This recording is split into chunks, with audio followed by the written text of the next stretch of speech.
Good afternoon, everyone. In today's session, we will discuss about the approach to Hydrops Fetalis in neonates as well as fetuses.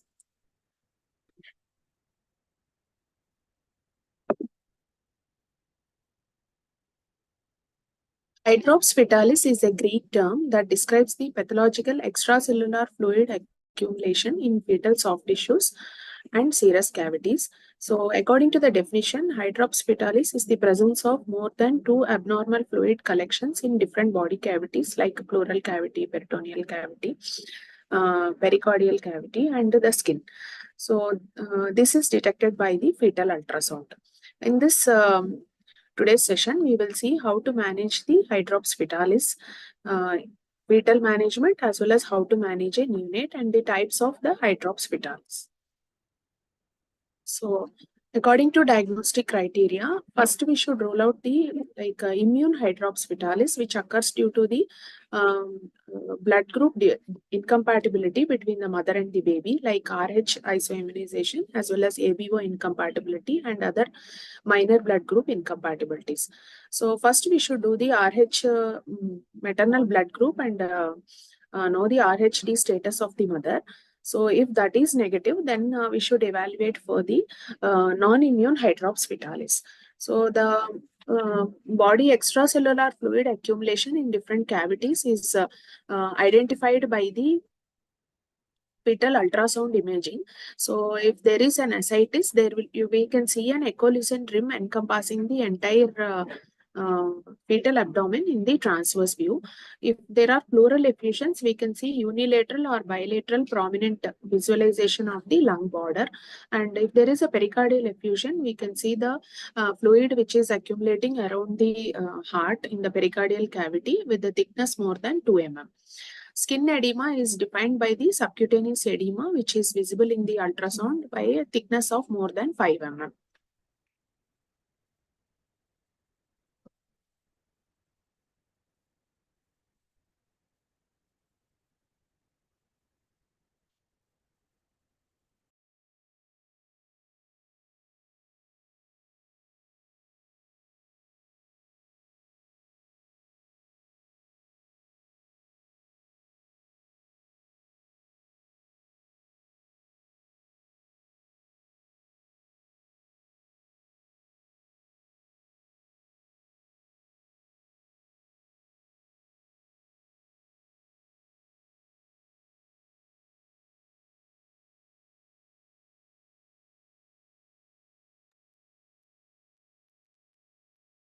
So I hope you can see the slides now.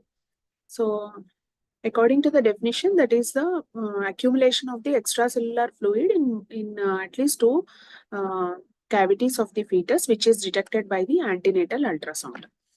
So either it can be an ascites or a pleural effusion or pericardial effusion, which fluid accumulation more than 2 mm in the pericardial cavity, or skin edema with thickness of more than 5 mm on antenatal ultrasound. So the additional criteria are, so whenever there is a fluid accumulation in the fetal body cavities, there will be like polyhydramnios for the mother. So with a AFI more than 8 mm in one single pocket and total AFI more than 25 centimeters. And associated with placentomegaly with the placental thickness more than 4 centimeter in the second trimester and more or equal to 6 centimeter in the third trimester. So coming to the incidence of fetal hydrops, it is reported in the literature between 1 in 5,000 to 1 in 1,500 to 1 in 3,000 pregnancies. It's not very uncommon. It is common nowadays. The immune-mediated hydrops is going down owing to the better antenatal screening of the pregnant mothers and looking for the alloimmunization in the babies, and the non-immune hydrops cases are going up. So non-immune hydrops is accounting for 76 to 90% of the cases now. It is becoming increasingly common owing to the decrease in the isoimmune related hydrops. So coming to the approach to immune Hydrops Fetalis. So, immune hydrops fetalis is the immune-mediated destruction of the fetal RBCs by the maternal IgG antibodies in utero, causing severe fetal anemia, thereby leading to the congestive cardiac failure and fluid accumulation and leading to the hydrops. So, maternal fetal blood group incompatibilities are of different types. Among them, the RH group incompatibility is the most common cause for immune-mediated hydrops fetalis. ABO blood group incompatibility is the second most commonest. Other rare blood groups also cause hydrops, but not to that of that severe degree as RH isoimmunization. The phenomenon of RH isoimmunization was reported by Levine in 1941. So, after proper diagnosis and screening of the antenatal mothers, the incidence has now decreased to less than 1% due to the 2 doses of anti-D prophylaxis, which we give one antenatally and the second one after the birth of the baby.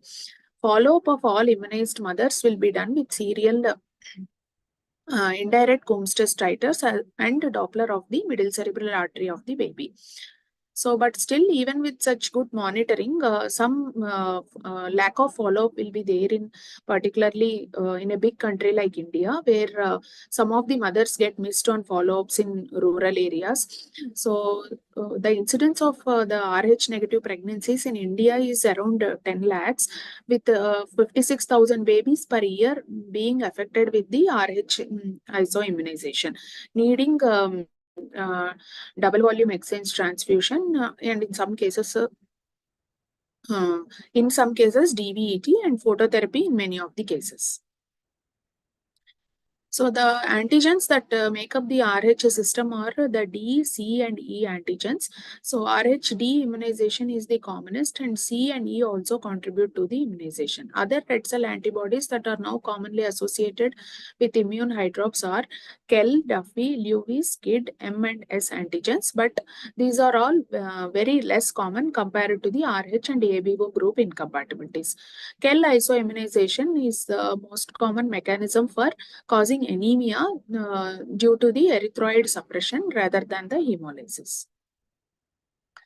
So these antibodies are produced when an antigen which is not present in the mother. Suppose if the mother is an RH negative mother and the baby is positive. So if there is a trickle of the baby's blood exposure to the mother, even 0.1 ml can cause the sensitization of the maternal antigens and production, and they will enter the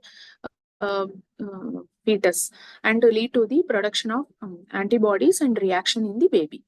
So these antibodies are produced when an RBC antigen, which is not expressed in the mother, enters the maternal circulation, thereby producing the antibodies from the mother and affecting the baby. So these antigens come from the either gestating fetus or from an exogenous source, that is a transfusion. This process is known as sensitization.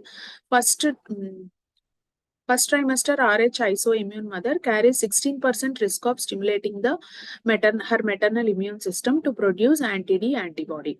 So during the first immune response, IgM antibodies will be produced, which cannot cross the placenta. So there will not be any fetal hemolysis if the mother is getting sensitized for the first time.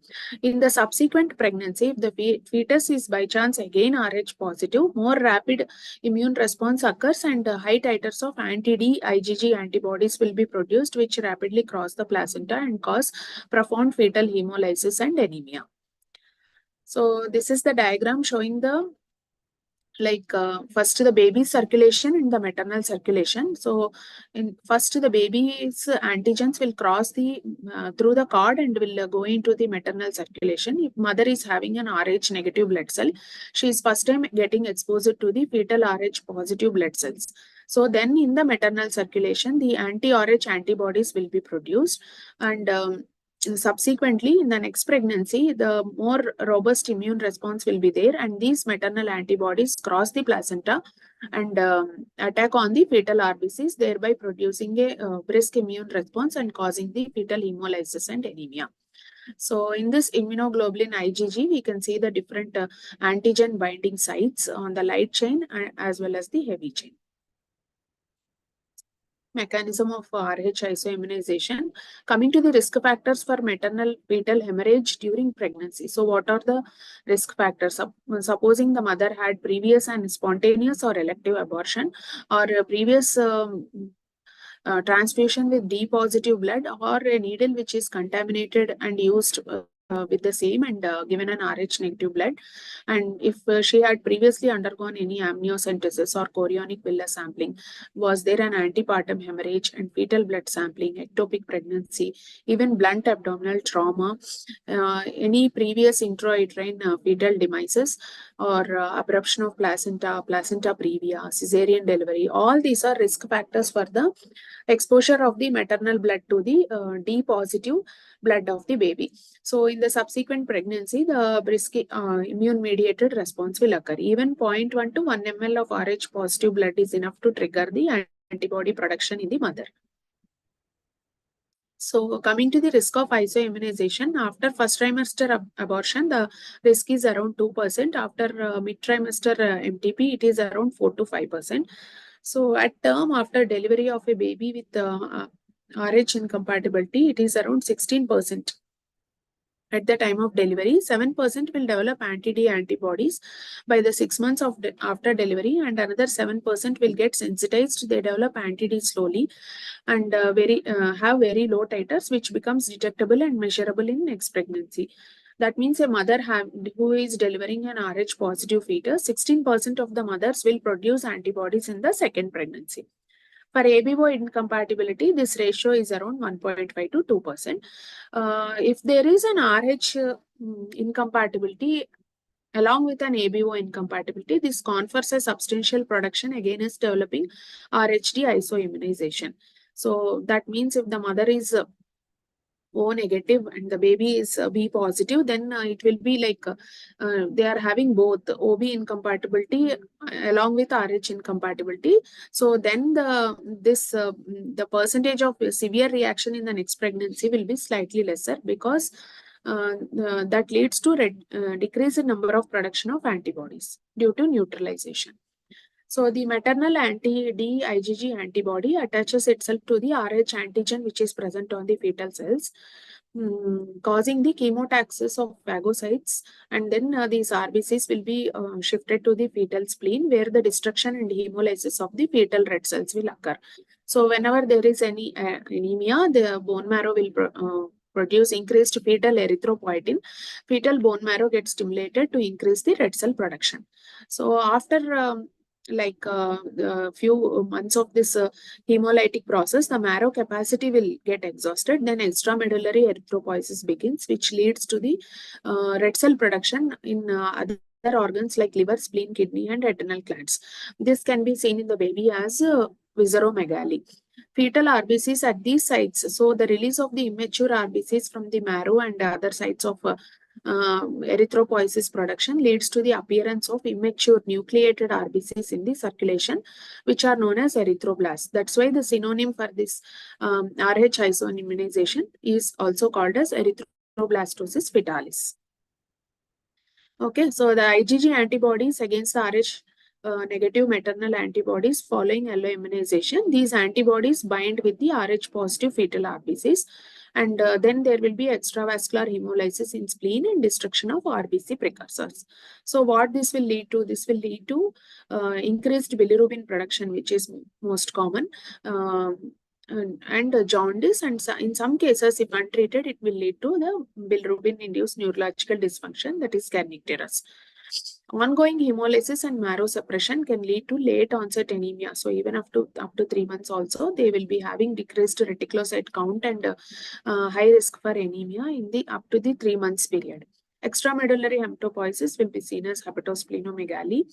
And in severe cases, there will be a Hydrops Fetalis, which may cause intrauterine fetal death if not treated properly due to cardiac failure. Majority of the RH immunization is mild or moderate, leading to fetal or neonatal hemolytic disease. Only 20 to 25% of the cases lead to the hydrops. So the pathophysiology for this is several hypotheses are being suggested. Due to the anemia, congestive cardiac failure develops, leading to high output cardiac failure and hydrops. Severe fetal anemia, that is hematocrit less than 15 or mean hemoglobin less than 5 to 7 grams percentage for the gestational age. For the baby's current gestational age, it should be less than 5 to 7 grams percentage, leads to extensive extramedullary erythropoiesis associated with organomegaly.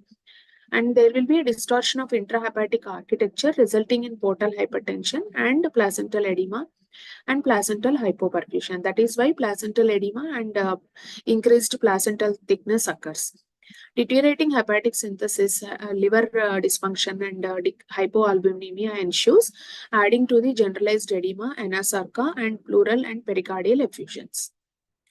Coming to the presentation of such babies, mild and self-limited hemolytic anemia to life-threatening Hydrops Fetalis is the continuum of this. The severe end is the Hydrops Fetalis. Mild and self-limited cases also might be there. So the jaundice will not be present like in utero, because there will be clearance of the bilirubin when the baby is in the womb by the placenta. But soon after birth, due to this aggressive hemolysis, that much of bilirubin will not be handled by the liver. Hence, they are more prone for early jaundice after birth. That's why we check the cord hemoglobin and the cord TSB whenever a baby is born to an Rh negative mother, along with the direct Coombs test and the reticulocyte count and baby's blood group. These are the 5 samples which should be sent as soon as a baby is born out of an Rh negative pregnancy. So, if we are doing the CBP and peripheral smear, we will be seeing anemia and reticulocytosis and macrocytosis. DCT might come positive or negative. If that is negative, if DCT is negative, then the chances of anemia and severe jaundice are less. If the DCT is positive, 3 plus or 4 plus, there is a very high chance for severe jaundice as well as anemia needing the transfusion. Anemia at birth is a hemolytic anemia, and later on it will lead to continuous anemia due to the suppression of bone marrow.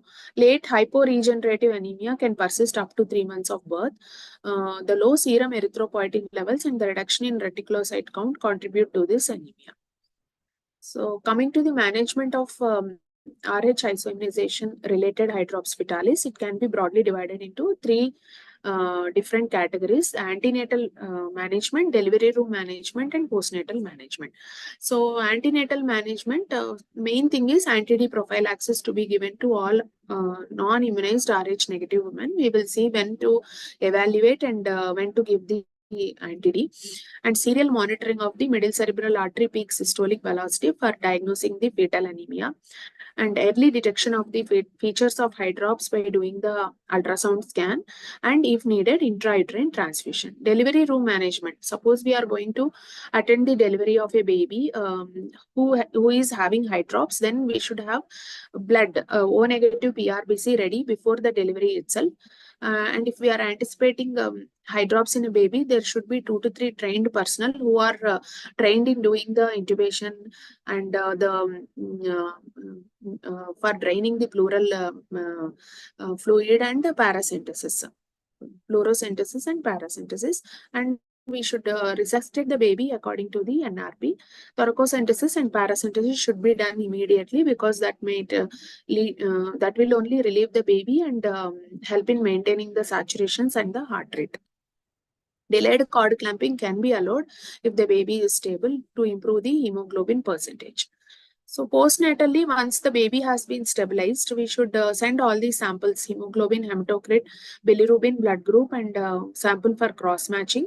Peripheral smear should be checked for the findings which we discussed. And if the baby has severe jaundice, like hemoglobin less than 10 and bilirubin more than 5, then the baby qualifies for double volume exchange transfusion. If the baby is having cardiac failure, initially the partial exchange should be done with 50 ml per kg of O negative PRBC if the PCV is less than 35%, and following which we should proceed for the double volume exchange transfusion. So, first, in any antenatal mother, we should determine the paternal serotype and genotype. First, mother's blood group as well as the father's blood group should be obtained. If father's blood group is also negative, then no further studies are required. If the husband's blood group is Rh positive blood group, then we should start obtaining the maternal antibody titers, and we should do the indirect KIMS test periodically, and we should check when the critical titers are reached. So if the critical titers are reached, then amniocentesis should be done for fetal genotype testing. If the baby is D negative fetus, then no further studies are required. If the baby is also D positive and there is a homozygous paternal phenotype, so in some previous treatment methodology, the serial amniocentesis was done for optical density of 50 nanometers, and that is for checking the bilirubin value according to the Lilly's curve. So if it falls in the upper range, zone 2 or zone 3, then and serial MCA Dopplers are done. If the MCA PCV velocity is more than 1.5 multiples of median, then we should proceed for the checking the fetal hematocrit by percutaneous cord blood sampling, and if that is less than 30%, we should plan the intrauterine transfusion. If the baby is still less than 35 weeks, if more than 35 weeks, the pregnancy should be terminated and early delivery should be planned. If the fetal hematocrit is more than 30%, then we can continue the monitoring. So this is a different kind of flow diagram with a similar kind of management. So in any isoimmunized patient with previously unaffected pregnancy and previously affected pregnancy, that means first time mother and mother who is previously affected by the risk factors which we have discussed earlier. So then the husband's serotype and genotype should be checked. And if the paternal is Rh negative, then no further testing. If he is Rh positive, then the maternal antibody titer should be checked every 2 to 4 weeks until 24 weeks. So then after we should increase the frequency of checking of the maternal antibodies, that is every 2 weeks until the critical titer is reached, which is usually 1:16. So if the critical titer of maternal antibodies are reached, then we should go for the weekly MCA Dopplers and plan for the IUT. So if ICT is negative at 28 weeks, we have done periodical checking of the indirect KIMS test. If it is negative at 28 weeks, then anti-D should be given to the mother 300 micrograms at 28 weeks and then deliver as per the maternal indication, routine indications. At term, we should deliver. Postnatally, if the baby is Rh positive, we will do the blood group at birth from the cord blood sample itself. If the baby is Rh positive, then we should intimate the obstetrician to give the second dose of anti-D, 300 micrograms within 72 hours of the birth of the baby. So now at 28 weeks, the mother is ICT positive and the critical titer is reached. So now we have started doing the weekly middle cerebral artery Dopplers. If that is more than 1.5 multiples of median, then the chordocentesis should be done to check for the fetal hematocrit. And as we discussed here itself, when we are monitoring the mother, we should give the antenatal steroids to the mother. Supposing if the baby needs to be delivered earlier, so the baby will have a good outcome if antenatal steroids are given prior only. So here, if the baby is still less than 34 weeks and hematocrit less than 30%, the intrauterine transfusion is given every 1 to 3 weekly, depending on the hematocrit till 35 weeks. If the baby is more than 35 weeks and steroids are covered, we can deliver the baby. If the baby is more than 35 weeks, less than 34 weeks also, we should consider the delivery if the baby is going into hydrops with fetal compromise. If nothing of this is positive, the critical titer is not reached, we will monitor the baby every 2 weeks until term and deliver.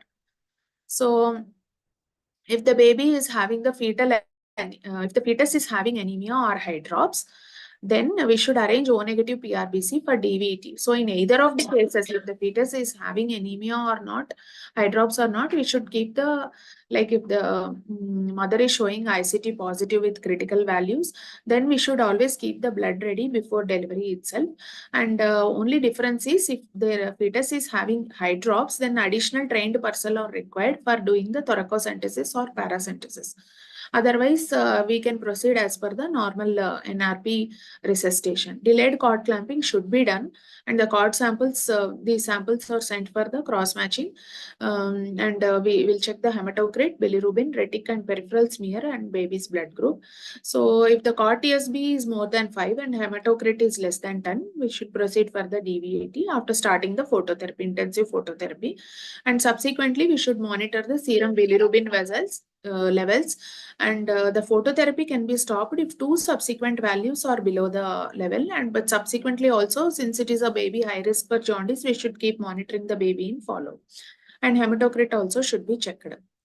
So the use of Doppler for predicting the fetal anemia has been more successful nowadays, and elevated peak systolic velocity is measured in the middle cerebral artery, which is associated with increased likelihood of fetal anemia. This is initiated at 16 to 18 weeks of gestation, and it is reliable until after 35 weeks of gestation. After that, it becomes less reliable. If it is more than 1.5 MOM, it indicates a severely anemic fetus. It has a good sensitivity of 100% for predicting the moderate to severe anemia. False positive rates are around 12%. So till now we have seen the how to manage a case of immune hydrops, and how to antenatally identify the mother and monitor her periodically, and how to plan the delivery of the baby, and regular monitoring of the ICT levels and the MCA PSV velocity. Now we will go on to the other category of the Hydrops Fetalis, that is the non-immune causes. So this accounts for around 80 to 90% of the cases in current scenario.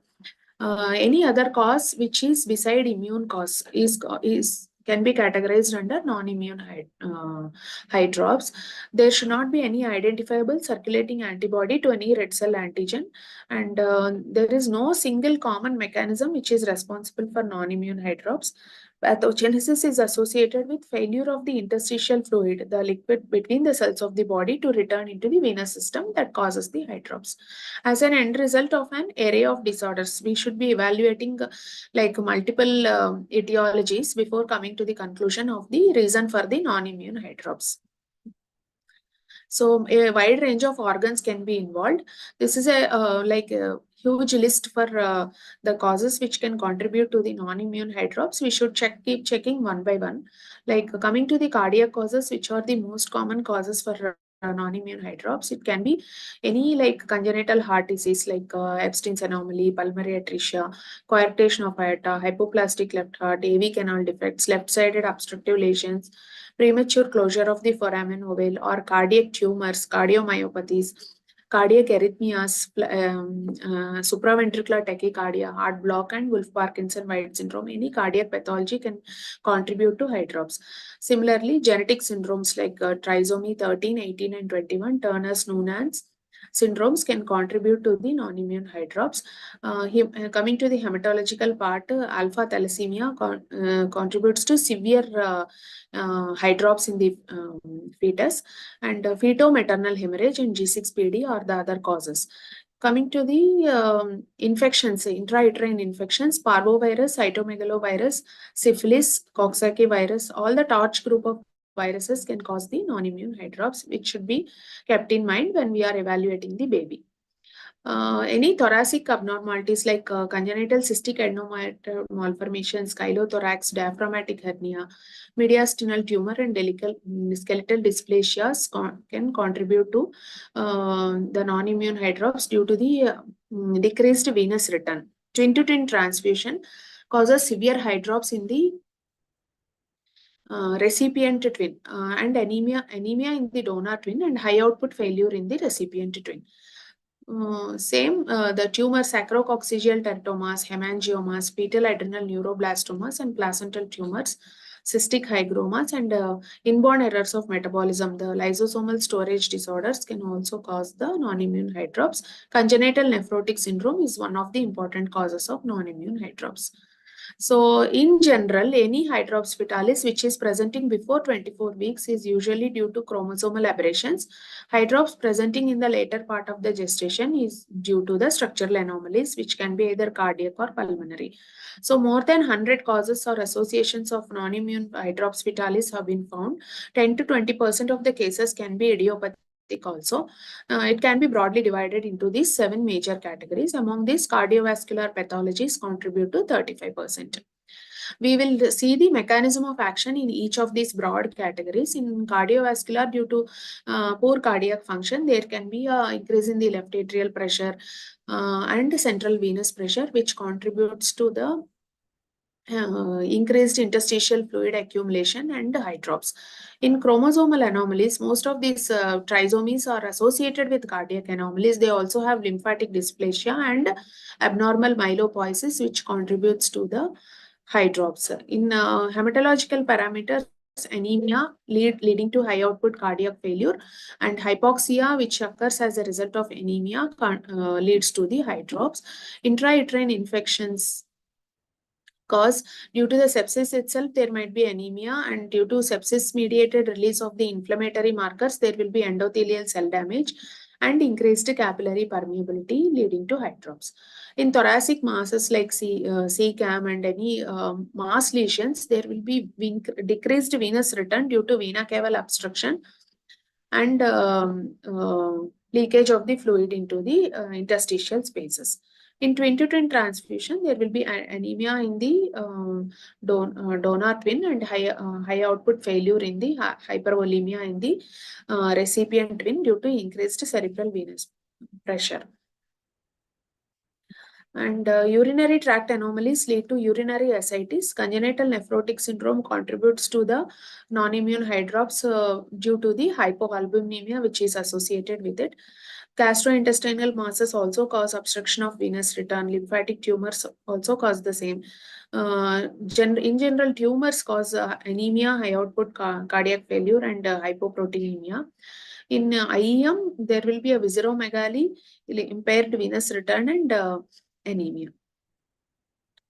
We will see the etiopathogenesis of the different categories. So, like any organ which is affected can lead to the congestive cardiac failure by these mechanisms. Like suppose there is a cardiovascular disorder, there can be obstructed outflow and abnormal venous return, abnormal ventricular filling, leading to decreased cardiac output and cardiac failure. In renal disorders, due to the decreased renal function, there is edema and fluid accumulation and volume overload, leading to congestive heart failure. Placental disorders also cause the volume overload. Twinning in the recipient twin leads to the hyperviscosity and reduced perfusion, leading to CCF.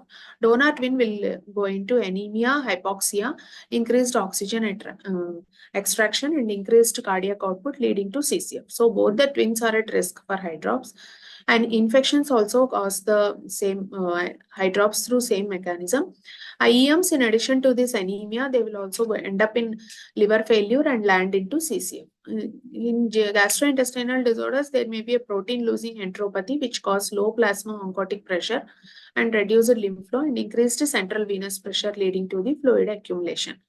Chromosomal disorders are associated with various malformations and disturbed neurological functioning, leading to hypotonia or hypomobility and decreased movements of the chest wall, leading to increased intrathoracic pressure and obstruction to the venous flow. So, among the TORCH group of infections, all of them cause the hydrops like toxoplasma, rubella, cytomegalovirus, herpes, and syphilis. For some of them, the treatment is there. Like for syphilis, we can treat the mother. If diagnosed early, we can treat with penicillin. But the prognosis for syphilis for the baby, if the baby goes into fetal hydrops, the prognosis will be very poor. For next is the parvovirus B19 infection, which causes 1/3 of all the cases of non-immune hydrops. The baby will go into a red blood cell aplastic crisis, leading to severe anemia. The risk of fetal death is around 15% if the infection occurs at around 13 to 20 weeks and 6% if it occurs after 20 weeks. So, but the parvovirus B19 is a self-limited infection and it may resolve spontaneously, and 85% of the fetuses treated appropriately will survive. For toxoplasmosis, the mother should be treated with pyrimethamine, sulfadiazine, and folinic acid. So, what are the possible mechanisms? These we have already discussed. There may also be a component of fetal myocarditis and fetal hepatitis. In twin-to-twin transfusion, there is an imbalance of blood flow due to the anastomosis between both the twins, particularly in placentas of monochorionic twin pregnancies. In severe cases, both the twins may develop hydrops. Recipient twin develops hypervolemia and rise in central venous pressure. The treatment for this is laser photocoagulation therapy, where the selective termination of the abnormal vessel will be done as a fetal approach only. Radiofrequency ablation of the cardiac twin is done for severe cases. We will see the clear Bedke test, which is done in cases of feto-maternal hemorrhage. This is also known as acid dilution test, which quantifies the amount of the fetal RBCs that are circulating in the maternal circulation. The principle of this test is that the fetal hemoglobin is resistant to the acid compared to the adult hemoglobin. Fetal RBCs appear rose pink when treated with acid, and contrast to the maternal RBCs, which appear as the ghost cells. What is the percentage of the fetal cells? The percentage of fetal cells in a field of 2000 RBCs are counted for estimating the exact feto-maternal hemorrhage. So, grossly, the fetal blood volume is calculated as the percentage of fetal cells into 50. So, in general, one vial of 300 micrograms of anti-D is sufficient to protect against 15 ml of feto-maternal hemorrhage. So, with this formula, if we can calculate the approximate feto-maternal hemorrhage that has happened, we can give 300 micrograms of anti-D for the mother.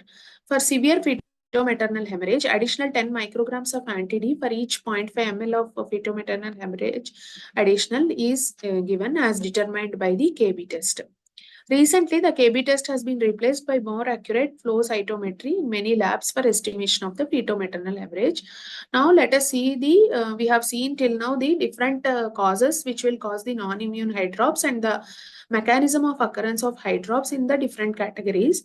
So, with this, we should we will see how to approach a baby who is having a hydrops, non-immune hydrops basically. It's a diagnostic challenge because the number of causes are numerous, and it takes a proper approach to diagnose the cause. And we should also determine the appropriate therapy and timing of the delivery. Cause of hydrops can be determined in only 60 to 85% of the cases, even if we do proper postnatal evaluation. So antenatally, how we will know, like what are all the symptoms the mother might have. The mother might have the polyhydramnios. She might have feel the decreased fetal movements due to the polyhydramnios, and the size of the baby will be greater than the dates. There can be a fetal tachycardia and abnormal serum screening, and antenatal hemorrhage also can happen, and the mother is also at risk of preterm labor and premature rupture of membranes due to these polyhydramnios. So if she is having on routine screening, we can detect the hydrops. So indirect Coombs test is done to exclude the immune causes, followed by the determination of the routine blood counts to exclude the thalassemias. Maternal blood testing is done for the G6PD deficiency. KB test is done to rule out the feto-maternal transfusion.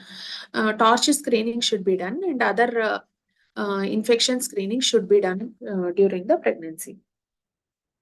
So this is the workup for the non-immune hydrops. Detailed ultrasound, including the fetal echocardiogram, should be done to diagnose the hydrops. Maternal history should be properly taken, including any history of fever with rash, previous miscarriages, any history of consanguinity, family history, exposure to any medications or drug exposure should be noted. Then, if the fetal heart is structurally normal and there is no arrhythmia, the MCA Doppler should be done. And if there is anemia, anemic fetus, then amniocentesis or fetal blood sampling should be done for the, and concomitantly, the intrauterine transfusion also should be planned. So, additional investigations are karyotyping and PCR for the starch group of infections, and DNA testing for alpha thalassemia, and G6PD evaluation, pyruvate kinase deficiency evaluation, and lysosomal genetic IEM testing should be done if no other etiology is found. Alpha fetoprotein should be evaluated for ruling out the congenital nephrotic syndrome. So these are all the common tests which are done for the non-immune hydrops. So briefly, we will see the treatment in different categories. If the baby goes into fetal SVT, maternal treatment with digoxin plus or minus flecainide or sotalol can be given. And if there is a unilateral pleural effusion or a thoracic mass, thoracoamniotic shunt should be done, and solid thoracic mass or sacrococcygeal teratoma can be attempted to be removed by fetal surgery. For twin-to-twin transfusion, the laser therapy should be given. For anemic fetus, cortosynthesis and intrauterine transfusion. If the MCA Doppler is less than 1.5, means there is no anemia and maternal rapid plasma reagent test is positive, penicillin treatment should be given for the syphilis. And if that is negative, torch evaluation should be done. And simultaneously, we should evaluate for IEMs by doing the enzyme assays. There is a entity called as ex utero intrapartum therapy. This is done for a very sick baby. If we are attempting to save the baby while the baby is being delivered, this is usually done for congenital cardiac and thoracic anomalies. The fetal is partially delivered, and there itself the baby is intubated prior to clamping the umbilical cord. This is called exit therapy. The uteroplacental blood flow and the gas exchange are maintained by continuing the umbilical cord blood supply.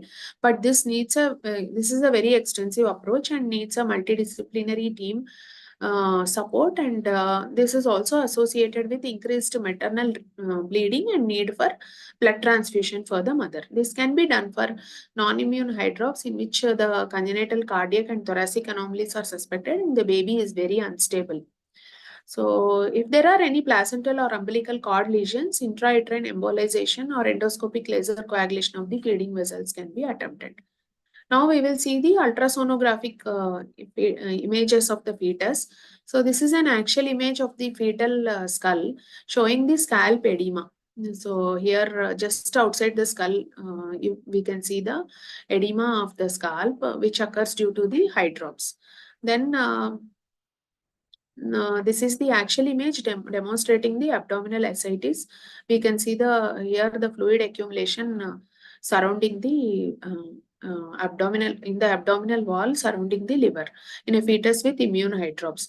Fetal hydrops is not seen sonographically until the fetal hematocrit has fallen to below 1/3 of the normal range.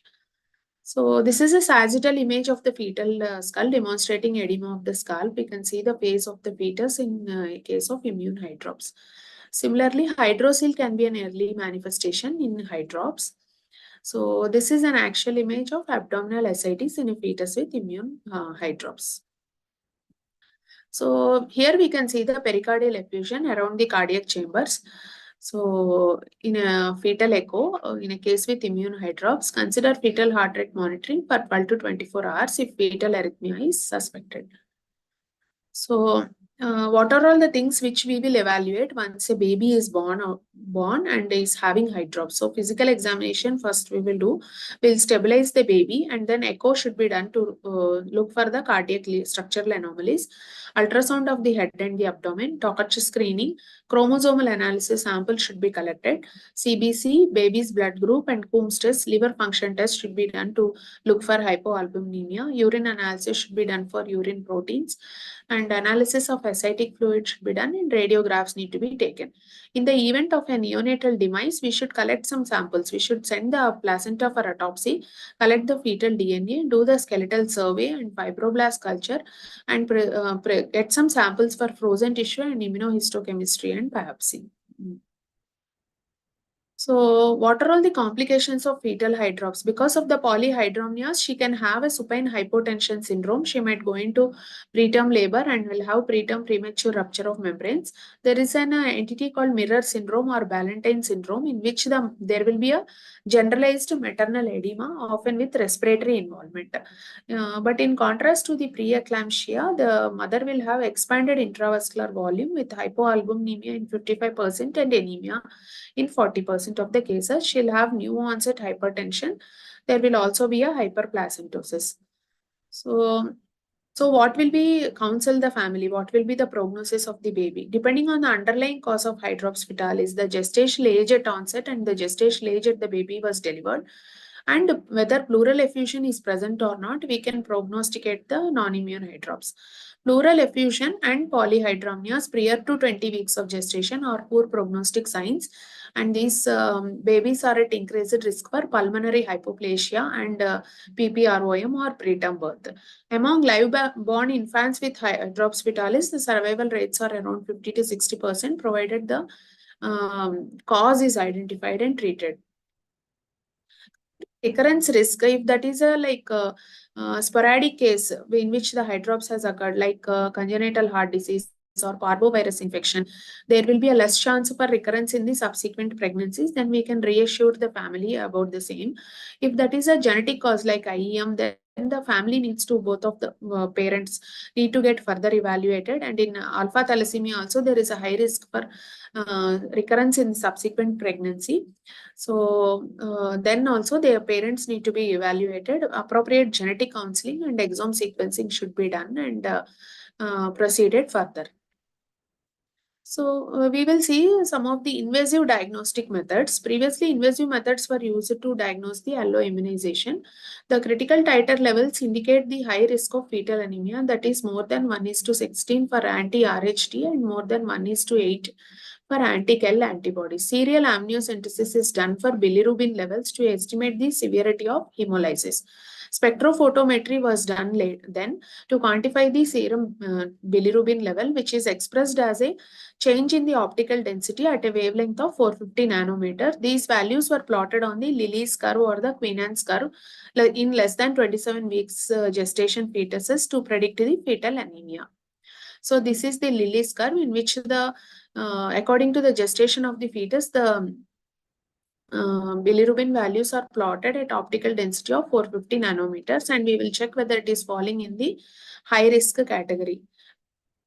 So amniocentesis is done for the purpose of fetal karyotyping or amniotic fluid culturing, polymerase chain reaction PCR for infections, testing for thalassemia, and determination of lectin sphingomyelin ratio can also be done.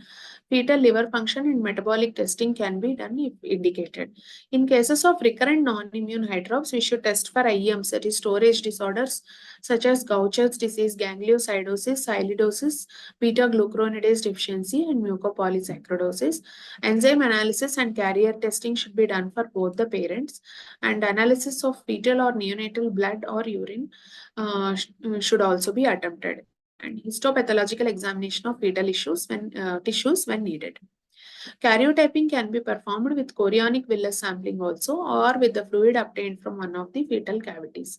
So these are the different fetal diagnostic methods. Amniocentesis is done at 14 to 16 weeks of gestation. Under ultrasound guidance, the amniotic fluid is withdrawn from the amniotic cavity, and it is sent for the centrifugation, and then the fetal cells are collected. Several weeks later, we can analyze this and do the karyotyping.